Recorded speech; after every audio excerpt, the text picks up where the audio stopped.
সহজ করে আপনাদেরকে বুঝাই, যেমন ধরুন একটা পরিবারের ৩ জন সদস্য, স্বামী, স্ত্রী আর সন্তান। তাদের সকালবেলার ব্রেকফাস্টে স্বামীর ৩টা রুটি লাগে, স্ত্রীর 2টা লাগে আর সন্তানের 1টা রুটি লাগে। এখন আমি যদি সমান সমান করে আদল করতে চাই, সবাইকে যদি 3টা করে রুটি দেই, তাহলে স্বামী বেচারার জন্য ঠিক আছে, কিন্তু স্ত্রীর জন্য 1টা বেশি হয়ে যায়। আর সন্তানের জন্য কয়টা বেশি হয়?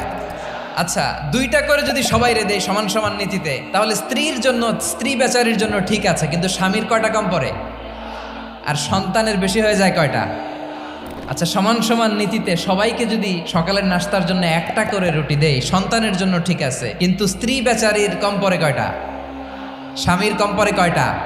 2টা। আর আমি যদি স্বামীকে দেই 3টা, স্ত্রীকে দেই 2টা আর সন্তানকে দেই 1টা, তাহলে কারো অপচয় হবে না? যেখানে যার যতটুকু দরকার তাকে সেখানে ঠিক ততটুকু দিয়ে দেওয়ার নামই হচ্ছে আদল। আমরা বুঝতে পারলাম আল আদ শব্দের মানে হচ্ছে ইনসাফ বা সুবিচার বা ন্যায় বিচার।